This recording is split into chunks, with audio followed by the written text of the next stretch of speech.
book of Job, and we're looking at Job's response to the three friends that have come to see him and who have made an accusation that he's getting what he deserves because he must be a sinful man, and therefore God is allowing him to suffer great loss.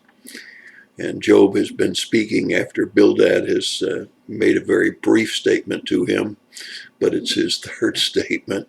He then talks for 151 verses over 6 chapters. And here in chapter 31, where we are tonight, we find him proclaiming his innocence. And he claims his innocence over sensual sin.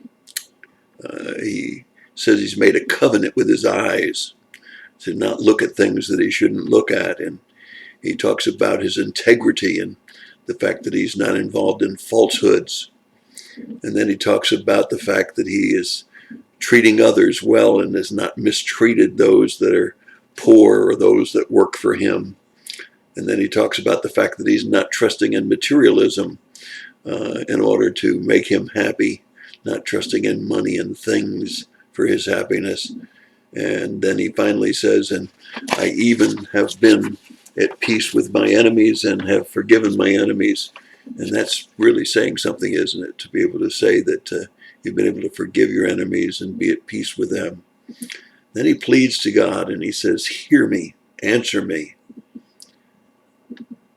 Let it be known that if I've done any of these things, you could take my arm off if you wanted to. And he said, and as far as stewardship of the land, if I've been a bad steward of the land, then let the land bring forth briars instead of wheat, and let the skunkweed grow up instead of the barley. Now, those are a lot of strong statements and a lot of innocence that he's proclaiming. And I'm sure that those friends that have come to see him kind of thinking he's self-righteous. But he's trying to be honest, and it appears that Job has looked at his own life, and he sees that he's not such a bad guy. We took a look at what God said about him in the very beginning of Job, and you see that he wasn't a bad guy. As a matter of fact, God pointed him out as one of his special people. Perfect? No, of course not. Nobody's perfect. But certainly a good man, and not deserving of all of the calamity that's come into his life. I particularly liked the fact in verses 1 through 4 that he said, I made a covenant with my eyes. I'm going to be very truthful. I had to do that also. I started to find in my mail, in my junk folder, that if I wasn't careful and if I didn't just immediately delete all of the stuff that came in that was not solicited, there was some terrible things in there. And I had to make a covenant with my eyes and just to automatically block all of the junk folder and have it immediately go into the trash, because there's things there that my eyes shouldn't see. So making a covenant with your eyes is a good idea. Let me tell you about the application for this particular chapter, and I'm hoping that as you're going through these devotions with me, that you're going to read these chapters in detail for yourself, but I give you an overview to try to whet your appetite to read them. Let me just share with you how I see the application of chapter 31.